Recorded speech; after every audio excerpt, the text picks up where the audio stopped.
Greetings, everyone, and welcome back to Prideful Narratives. As you know by now, we aim to be the voice of those who are still prosecuted and in places where it's dangerous to be their true, authentic selves, especially in areas where LGBT or homosexuality is criminalized.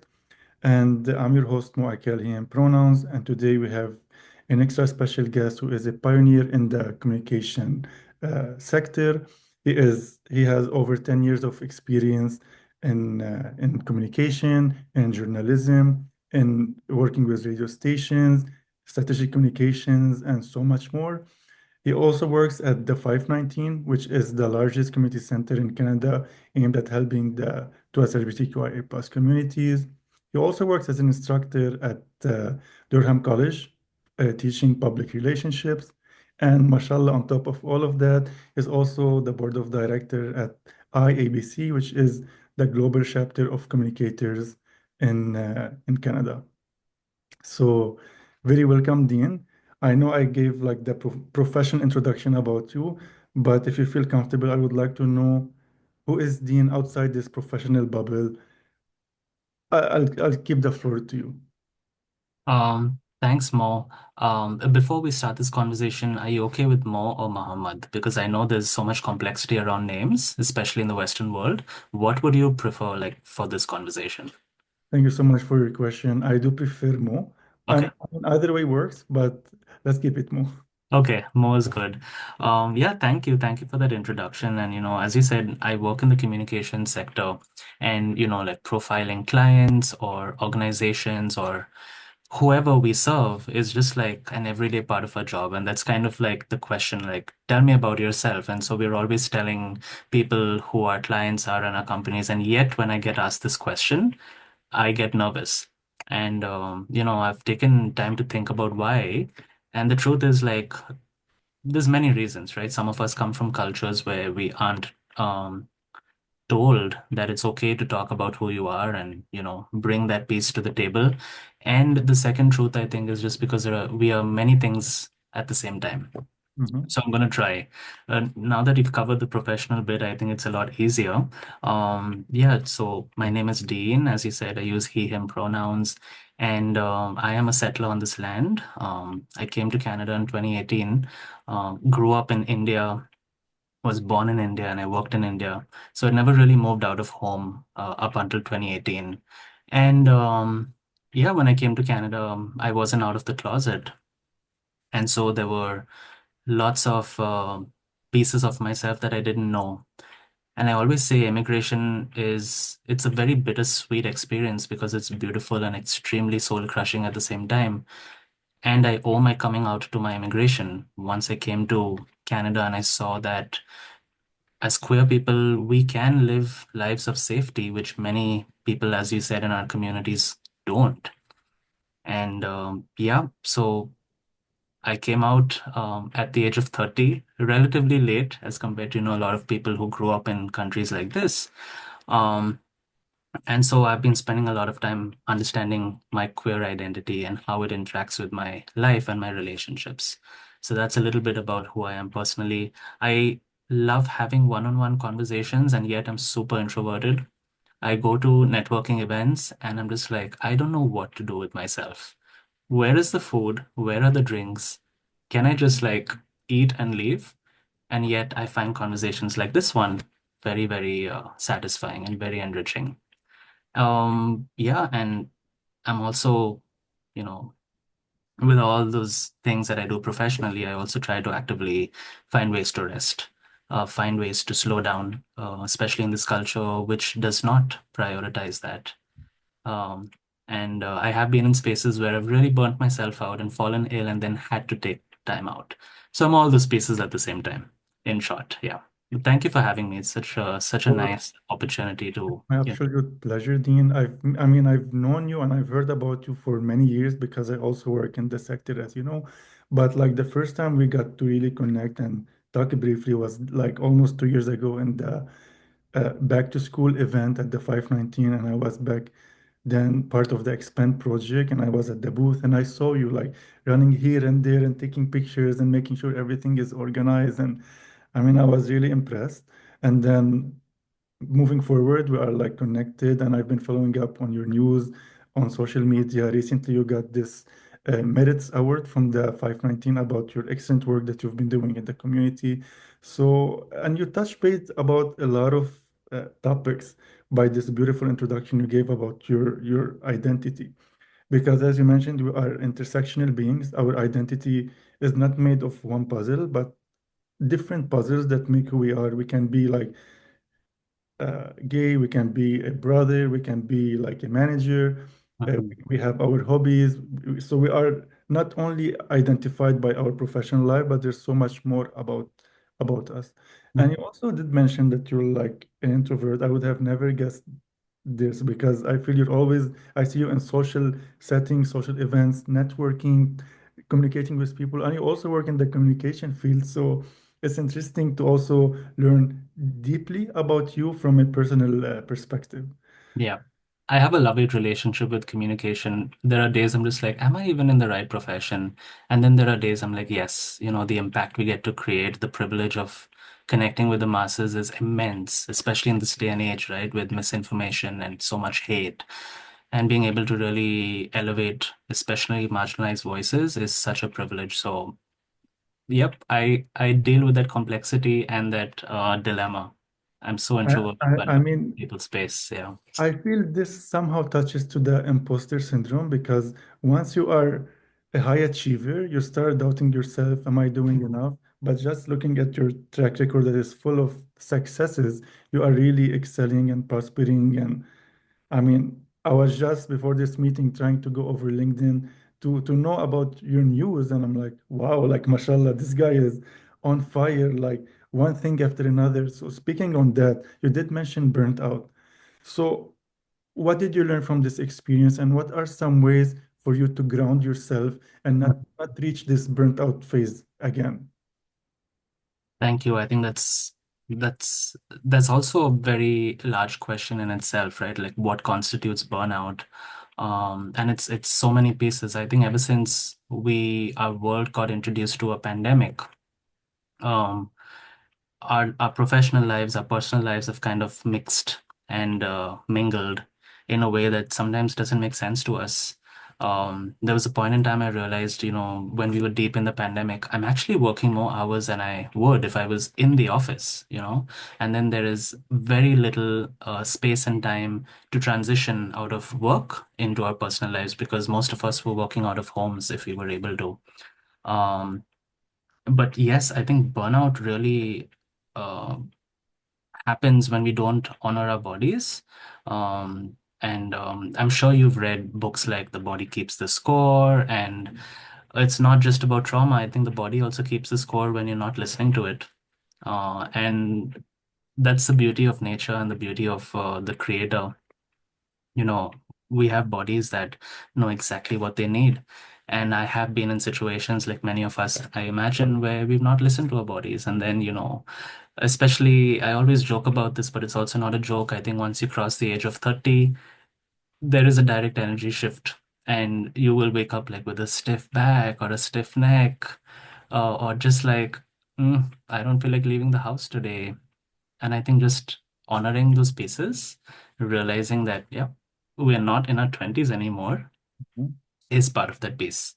The second piece is resetting, rest, and play. And these terms, I use them very specifically because almost 3 years ago, I found another community called Reset, and they have an annual camp for adults. That's how I actually found them. I was so in my head, especially during the pandemic, like a lot of us, I wanted to find a way to escape and rest. I didn't know what I wanted to escape from, but now that I think about it, I'm like, I'm so tired with life. I need a space to rest where my identity won't be questioned, the work I do won't be questioned. I can just exist and be. And there actually is a community in Toronto that exists like this. And at this camp, they have three rules: no real names, because we all know, especially as immigrants, as folks from religious minorities, the impact of our names, right? So, no names, that's the first rule. You have to pick a name for the camp that could be anything, something you're aspired to be, or an alter ego.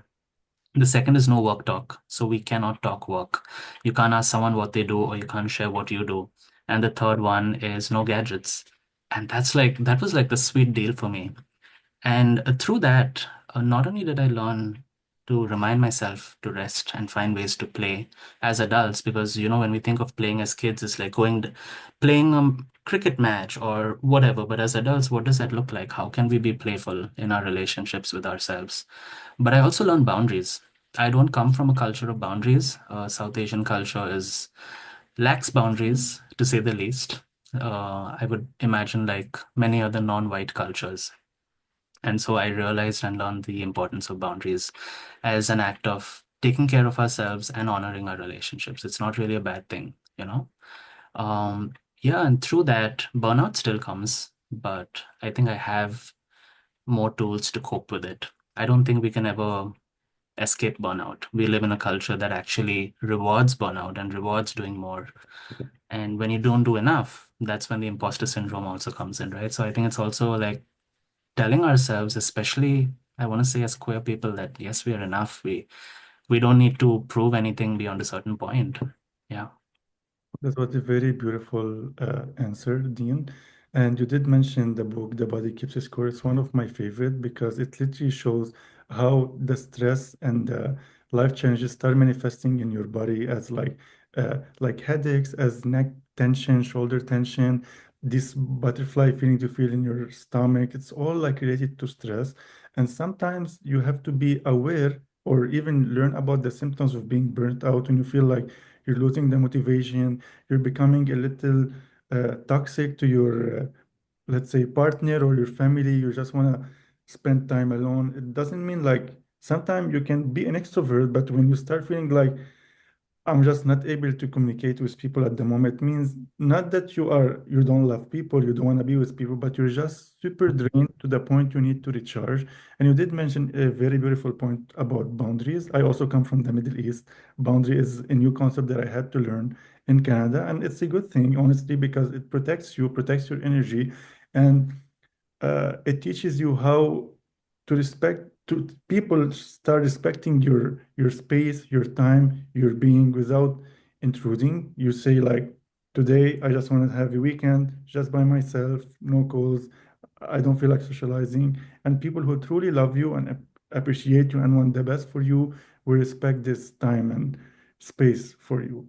And Very true. especially as you mentioned, during the pandemic, most of us we were working from home, or even now we work like hybrid model. Some of us, we had to learn how to set work boundary because before we go to the office, we're working, let's say, from 9 to 5, but then Mhm. from home, sometimes you check your emails like in the middle of the night. Sometimes you receive calls early morning, especially before during the pandemic, it was chaotic.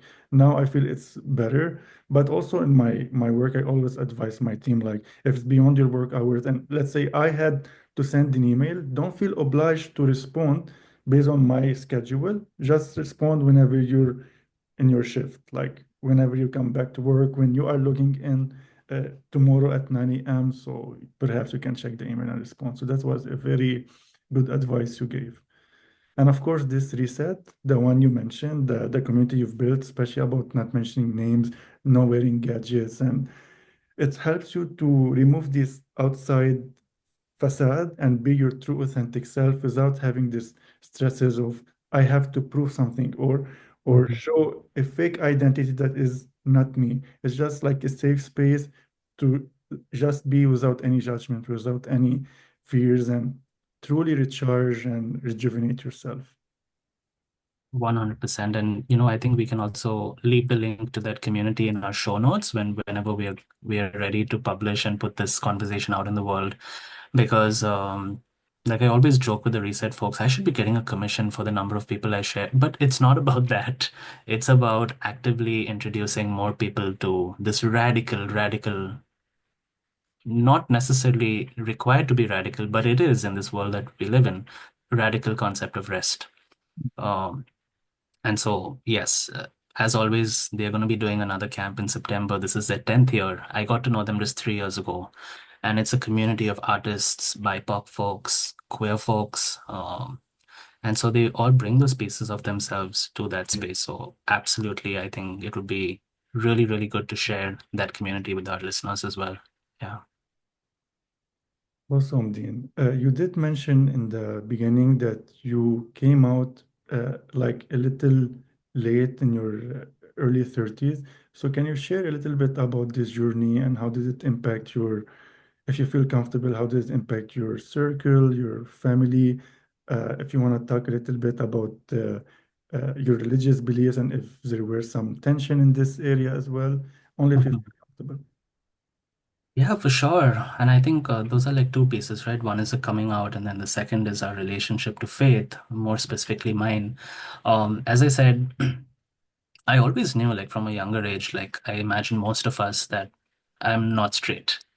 I also went to an all-boys school for all my life. The first time I actually did study in a co-ed space was when I went to university, way too late. Um, and that's a conversation for another day, why I think co-education is so healthy. But anyway, I knew from a young age, like I would say, I guess the moment puberty hit me that something feels different. At the time, the narrative was something feels wrong. And obviously, again, um, there was no queer representation in the Indian media growing up. A lot of the queer characters of the time that I was growing up were either caricaturized, they didn't have a story arc, as compared to shows like Heartstopper now, which is so beautiful. I remember watching it and I loved it so much, but I felt so much grief because I didn't get to live that story growing up. So that's where I was coming from. Um, and when I came to Canada, it was like, without realizing, I think a portal kind of opened. Just the abundance of men on dating apps. No hidden faces, depending on what app it is. But I think just that um, was different. And yet, when I found myself in this North American space where our rights are far more recognized than in other parts of the world, um, I also realized it's hard to fit in, as a queer immigrant, as a racialized immigrant, working in the village. I often get asked, "Oh, so do you like hang out at the gay bars or at the bathhouses?" And I'm like, "No, actually, I don't. I just do my work and I go back home to Scarborough where I live. Unless I'm going out with a friend, that's a different thing." And I think that is a shared experience that many racialized queer people have, because even when we look at the queer scene, the mainstream queer scene, it tends to be more cisgender, white, gym rats. And all of us feed into these toxic narratives because we've grown up being told that we're not enough, right? Um, Cut to, again, COVID. Um, India had one of the worst second waves. I had a lot of friends who lost family members. And I think that's what kind of triggered my wanting to come out. Up until then, I was like, yeah, yeah, I'll do it. If I have a partner, I'll probably come out along with them, because it's like, you have someone on your side. But none of that was happening at the time. But COVID kind of pushed me to do that. I was like, I don't know when something can happen to my family members. And I had the opportunity to go back home once things got a little better, the airspaces opened up, and I decided I was going for a month. I decided I'm going to come out to them a week before I head back home to Canada. I didn't want to do it a day before. A lot of people do that. Like, okay, this is who I am, by deal with it. I was like, no, that doesn't feel right. I want to give my parents space to also ask questions. And I think God or the universe had very, very sneaky ways of working. V- I came out a week before I was supposed to leave and come back to Canada, as per plan. And being in communications, I wrote all my messages. I am gay. It doesn't mean I'm trans. Like all the myths and all the doubts that people have about us, it's not a mental illness, it's not a phase. So I wrote all the messages, because that's what you do also when you go and speak to the media. You have your messages written out, right? So I was like, I printed it out for them and I told them, and everything went well. And I was like, okay, I have a week more. They can ask me questions. I kept the channel of communication open, and I get to leave. I don't have to stay in that situation. as I said, the universe had other plans. My parents and I all tested positive for COVID. And back then, you couldn't fly without a negative PCR result. So I couldn't come back to Canada. And I ended up being stuck there. I don't want to use the word stuck, but it Thank felt, you, dear. yeah. I ended up staying there for another month more. And that's when the complexity of the situation actually set in. Like my parents had questions. Some of them were like, TMI, too much information questions. Like, what do you mean by you're not straight? Like, which part of the guy are you into? And I'm like, okay, I'm gonna try and answer this in a way that isn't awkward for all of us. Um, so yeah, when I came out, it was the cliche, as they say, like things change for you. I felt a huge weight lifted off my shoulders. And again, my parents didn't take it badly. I was expecting like they're not going to talk to me. I relived that situation in my head for that entire month before I came out. That was the first thought that would come into my mind when I would wake up and I'm like, oh my God, I have to come out, I have to come. And it was Christmas, like it was the holidays. I didn't want to ruin the holidays. So I was like trying to plan a time that makes sense. And actually, things turned out fine. Right now, my dad, especially, I see him trying a lot to use the right terms. Um, my partner is still a friend for them, but the way he engages my partner is a little more than a friend. Like he'll ask him questions, and so I really see him trying. I think my mom is on a journey of her own. She might still be grieving or just kind of coming to terms with it.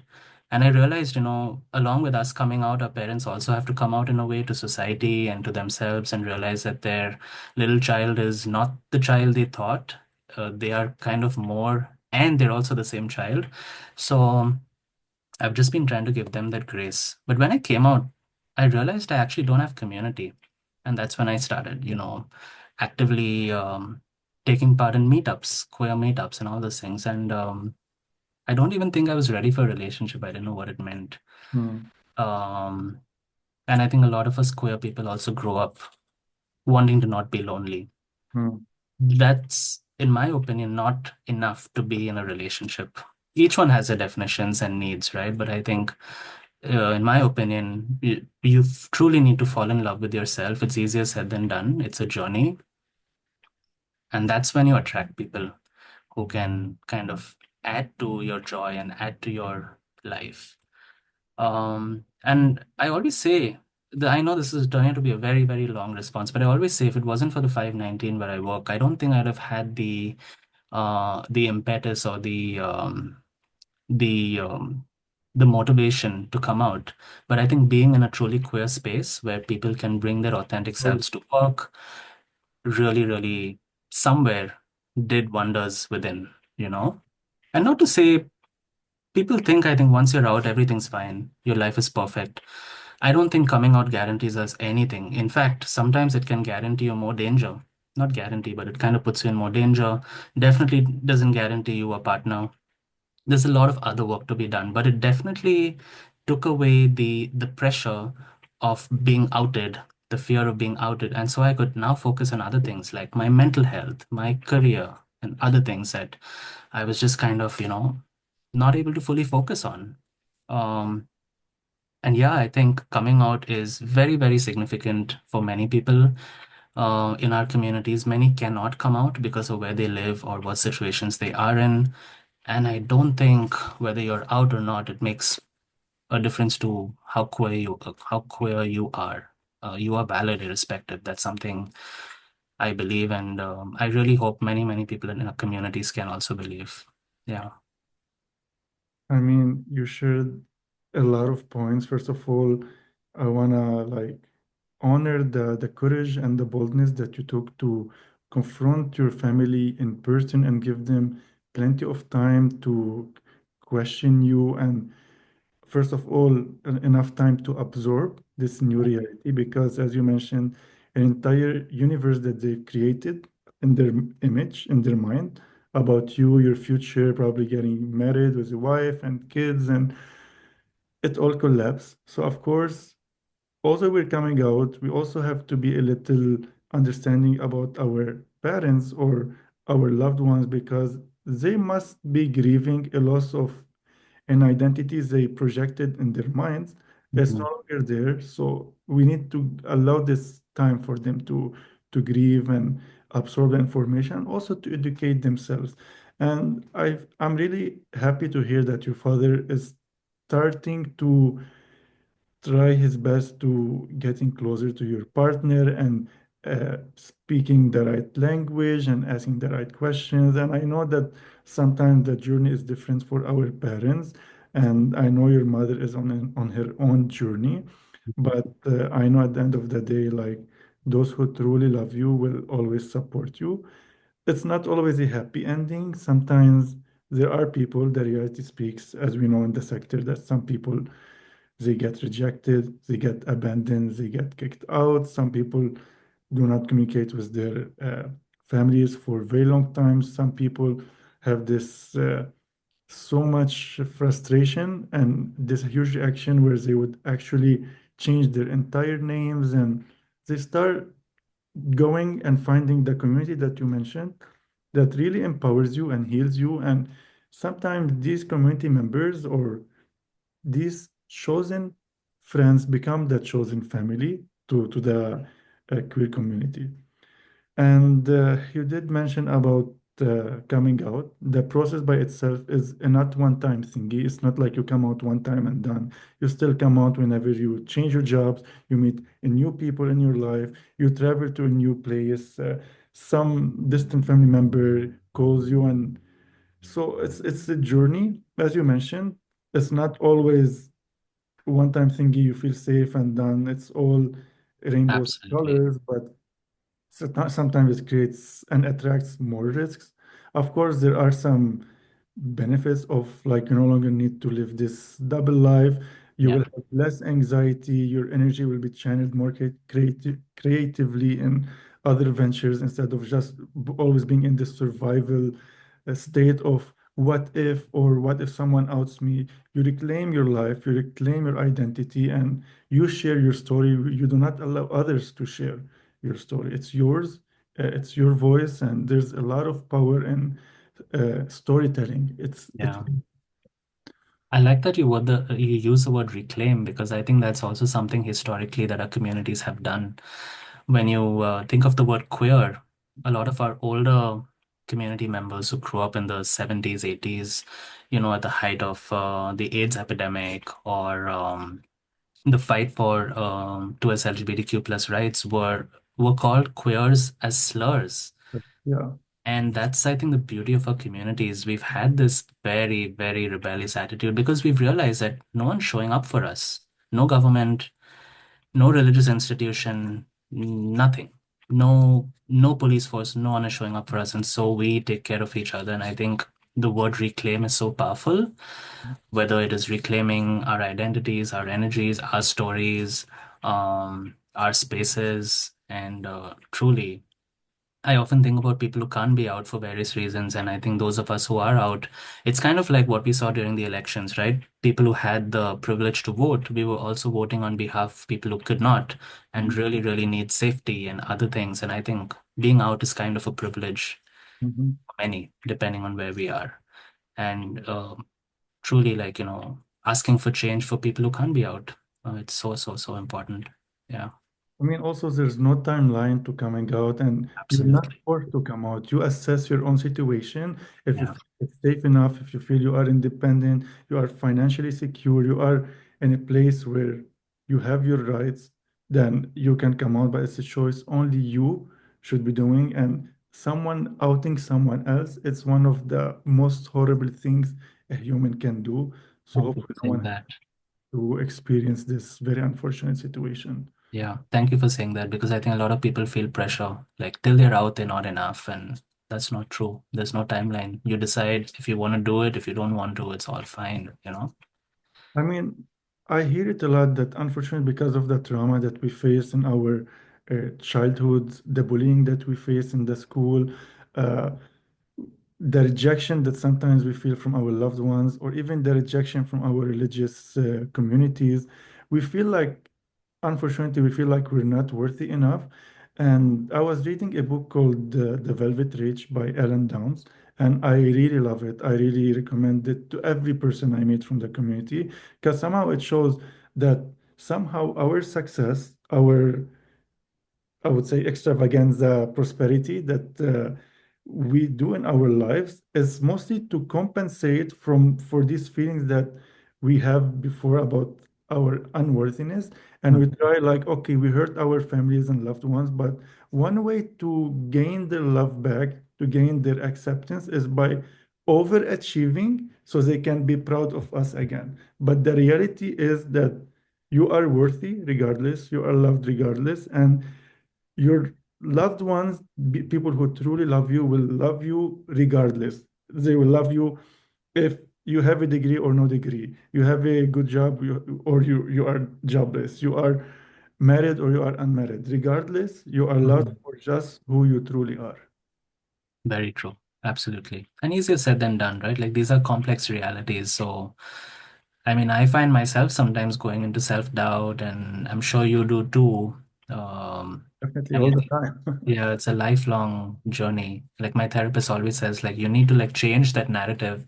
And I feel like telling her like very easy for you to say, very easy, but no, it's It's not easy it's to learn not easy. to love yourself. This inner critique in your mind always trying to Yes. sabotage you.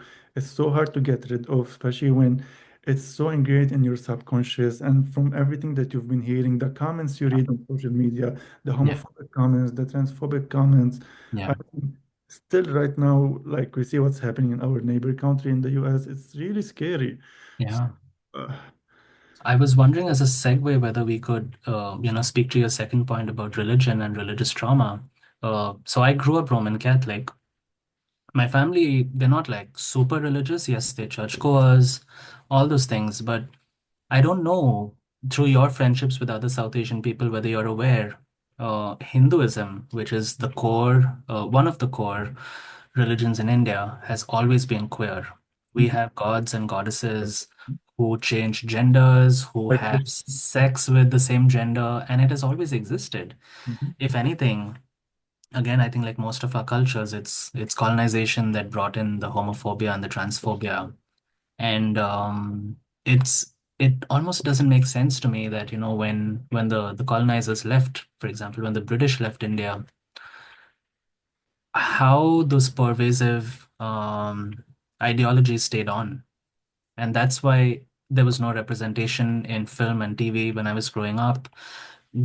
Going to an all boys school, if you were a little effeminate, if you were not into sports, if you were a little less aggressive, meant something was wrong with you.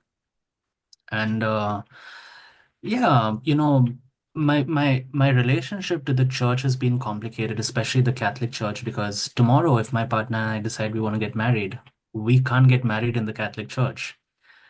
Pope Francis, who passed away recently, peace be upon him, I think was one of the few leaders who kind of brought the church out of the, I don't know, 10th century to the 17th century by at least acknowledging that there are queer Christians and queer Catholics, and while marriage cannot be offered to them by the church, the very least is we don't judge them and we bless them.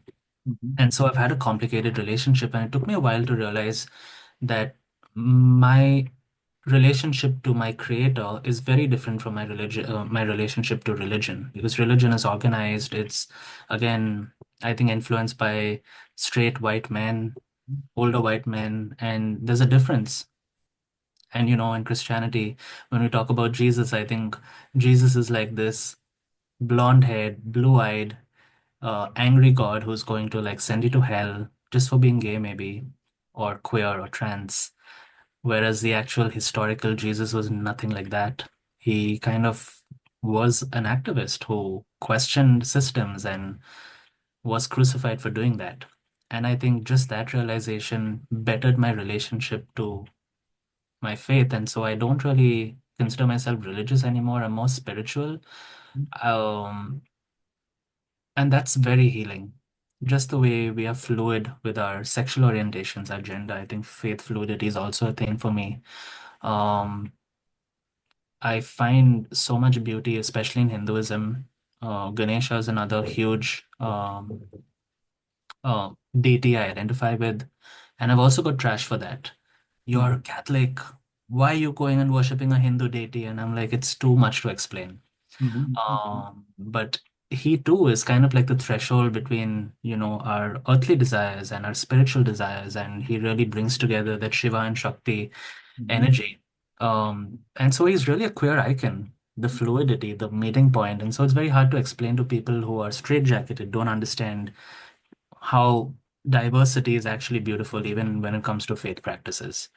So little by little, I don't pray every day, but I think there's so much beauty in knowing that even our faith practices are so diverse, depending on where we come from, you know, and there's a lot to be seen and questioned out there. And every problem in the world that we can think of boils down to colonization. It's so messed up, Mhm. So yeah, it is a very complicated space for a lot of queer people, I imagine. That was very beautifully explained. I mean, I know in the culture of India, there's also the hijra, which is like Mhm. the trans people who go to weddings and bless others. But again, because of colonization, these homophobic concepts started being ingrained in people's minds and slowly getting parts of the culture. But the reality, like homosexuality, as you mentioned in Hinduism, is very present. And now people, I feel like because I keep up to date and I feel it's getting better somehow in the global south and people are becoming more aware, uh, having a lot of representation and visibility. The news talking about it. Pope Francis, peace be upon him, also was a big advocate and created a ripple effect of good changes for the community. And of course, he had a lot of backlash, but it was a very bold step from him to do. Uh, it's not easy. I mean, I can also resonate with you that people who ask me, I always identify myself as spiritual, but not religious, because I also have a religious wound, and I've been on my own journey of really discovering a lot of religions and learning which religion will not say that I am a sin or God will make me burn in hell forever for something I was born with, like it's not a choice, but some people just don't understand. They Yeah. include this human made element into religion, which is way above outside the divine's message because even Jesus himself, he's full of love. He is love. When he was on the cross and people are poking him and he was bleeding love outside. He was oozing love and he was still telling his father, like, Father, forgive them. They don't know what they are doing. He was still forgiving. So he loves unconditionally, but people change their concepts, humanize them, undivine them, and start doing their own biases, Yeah. Yeah. because God will not judge you for loving. Yeah. Like you're loving at that end of the day. You're not killing. You're not. There's no harm, but yeah. Yeah. And I often think about, countries where the law is dictated by organized religion. It's so problematic, because again, it's who's making those laws, who's impacted it. It always is queer trans people, women, children, people who are historically marginalized. And that's, I think, such a disconnect between, what our faith practices actually teach us. And you see the same thing in indigenous cultures here. Two-spirit people were always honored historically, given very, very prominent positions in society to bless ceremonies and, preside over um, spaces where there's pain and hurt, just the way you spoke about the Hijra community in India. And I think when I think of that, we are so connected more than we're different, irrespective of where we come from. And yet you have nations like the United States where you're just like, really? You Mhm. know? Yeah. It's a very complicated world. Yeah.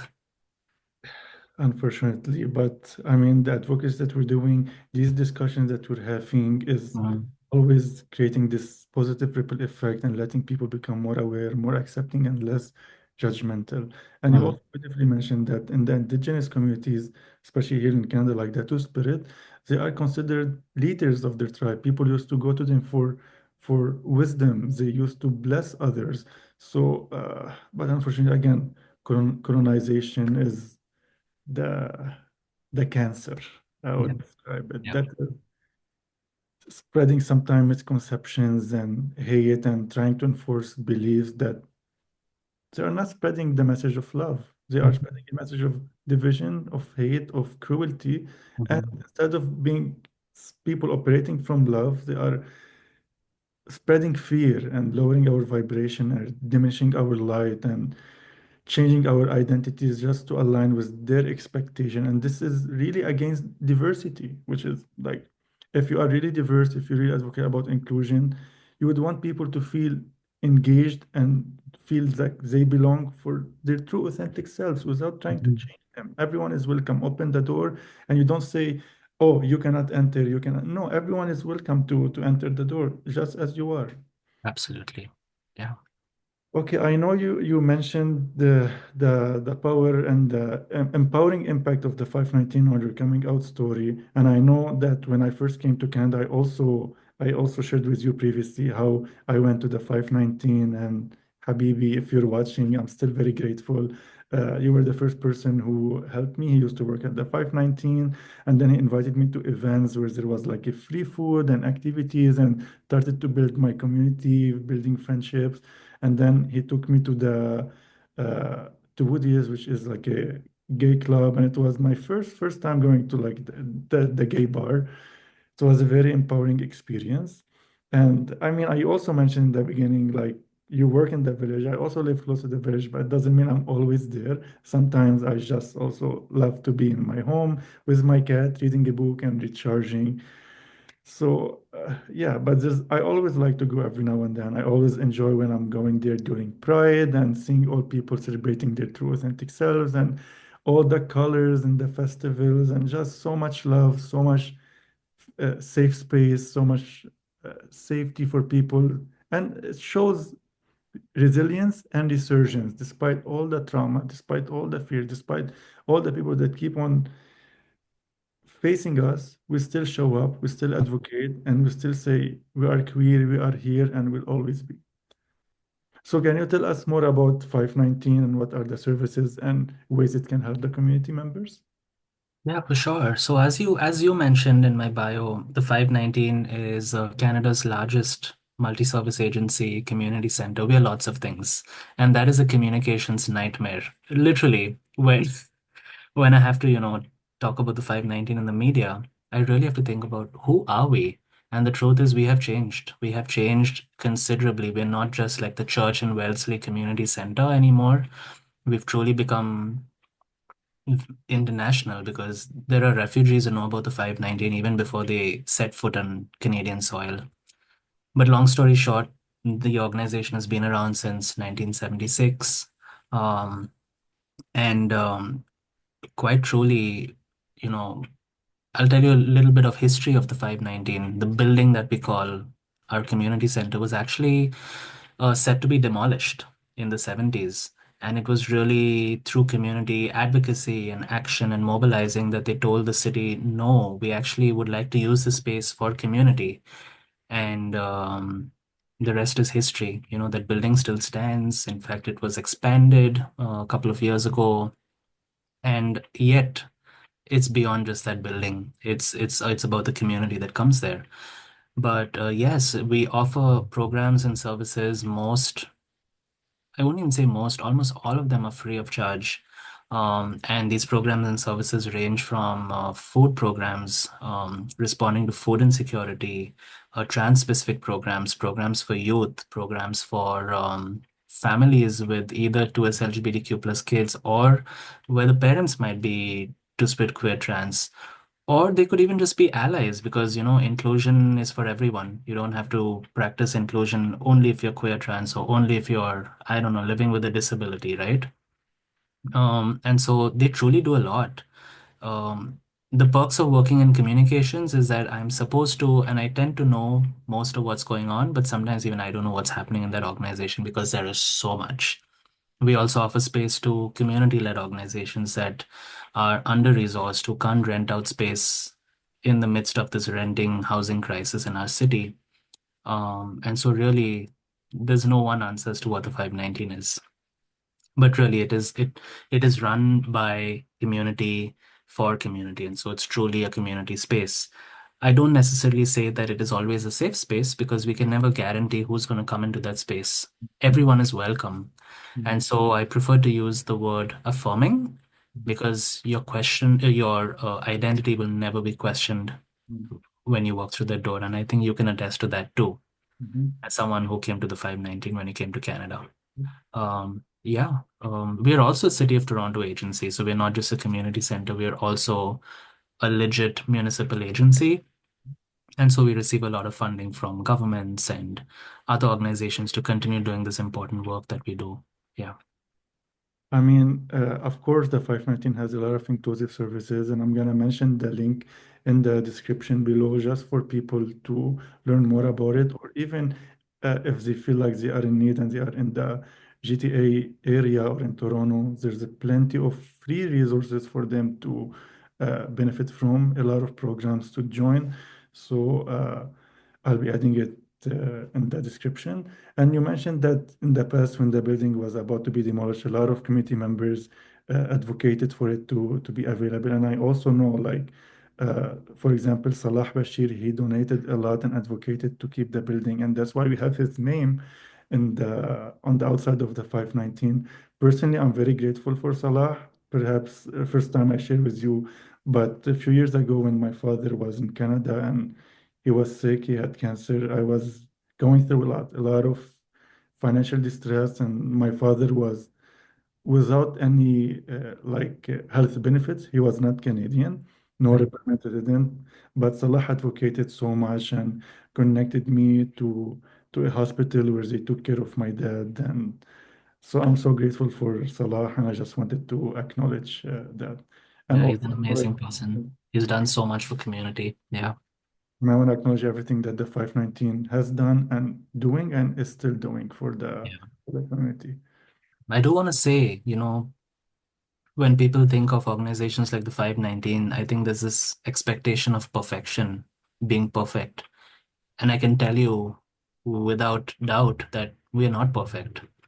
We've been historically called out for not having enough trans programming, for serving more white people. And I think that is a reflection of community. It's never going to be perfect. There's going to be conflict. There's going to be people feeling safe enough to call us out and tell us what they need. And I think what the 519 mostly gets right is that they listen. We're Mhm, never perfect. And every time we get called out, I'm like, oh my God, it's going to become a communications crisis, a media crisis. You know how things work, right? But I think that is what community is about. It's not meant to be perfect. It's supposed to be messy. It's supposed to be evolving to meet the needs of the most vulnerable people in our communities. And that's one thing I will say, not just because I work there, they try. They mhm, try. We've really ramped up our harm reduction services, responding to, the substance overdose poisoning mhm, crisis that we're seeing. Um, we've launched housing services. We launched the city's only shelter for two SLGBTQ plus adults. There mhm. are youth shelters, there are shelters for regular adults, but there's nothing specifically catering to LGBTQ plus adults who are especially refugees. And that's speaking to the need that for housing. We're in a housing crisis. And so the 519 is constantly on the pulse of what's happening and what community needs. And I think they really do get that right in many, many, many ways. I'm so grateful for the 519. I've been involved even before, like during the vaccine clinic for the COVID-19. They Mhm. were like pioneers just from the start, opening their spaces. I know they also do a lot during Pride, like the Green Festival. I also know they have like the AIDS Memorial, and they do the AIDS Vigil that I've been part of, and like lighting the candles. They do so much for the community, and I'm so grateful for all the services. And I'm glad that you mentioned that sometimes things happen. We are human, we are complex. We cannot be perfect, but at least we are open to feedback. And when we have feedback, we listen, we learn, and we implement. So that's always good to know. Okay, Dean, I'm gonna wrap it up with one final question. I know you've been on a long journey of healing. I know you mentioned like going to your therapy and doing your own work and exploring yourself, and it's been a journey, and we're still on this journey. So if you have that chance to look back and to speak to your younger self, let's say 10-year-old Dean, what is the message you would tell him? Yeah, I really liked that conversation when we were preparing for this podcast about speaking to the inner child, and I actually did the same thing that you told me that you've done. I've kind of saved the photo of my inner child, not my inner child, my younger self, on my phone now, and it's a very interesting experience. And it's not easy, right? But I think what would I tell my younger self, my closeted self? If only he knew how far he'd come, and so kindness to oneself. I wish he was kinder to himself and more patient. And I acknowledge that he didn't know any better. He didn't know what would come. He didn't know, like, even my moving to Canada was not something I planned. That's a conversation for another day. Um, and life happens. I do believe that, when I know queerness is not a choice. My partner and I have this conversation. He feels it's karmic. We do choose it, he feels, at a karmic stage. Let's say I go with that narrative. I think when we choose queerness, it's a gift because we don't swallow the Kool-Aid. We don't take things as many people are, you know, brought up to just do. We question everything. And I think that younger queer self, I just wish he knew he had that power to question and ask for what he needs and that he would be okay. Yeah. That was a very beautiful and inspiring message. I'm sure that the younger version of yourself will be so proud of you and everything you've achieved. And just for context, for people who are watching, I'll show quickly my work. I don't know if you can see, but I have it on my phone, which Yeah. picture of my younger self. Yeah, yeah, I yeah. always like whenever I feel like a little low, I'll be like, I'm doing this for you. I love you. I include him. So adorable. I know you shared this picture with me. It's Yeah. very empowering. Honestly, I also learned that from another friend who've done it, and I'm like, okay, this is a very brilliant concept. When we go to therapy, we always talk about healing our inner child. So this is a very important step. And just you are worthy, you are loved, you're doing amazingly, and you will continue to prosper. And I really wish you all the best, Dean. It was an absolute honor and pleasure to have you with us on the episode. Thank you for everything you shared, everything you do at the 519, everything you teach at Durham College. You are enough, you are worthy, and I really appreciate you. Thank you. And thank you for holding space for this conversation. I think it takes a lot to do that. So thank you. My absolute pleasure. All right, thank you everyone for listening, and we'll see you soon in another episode. Take care, everyone.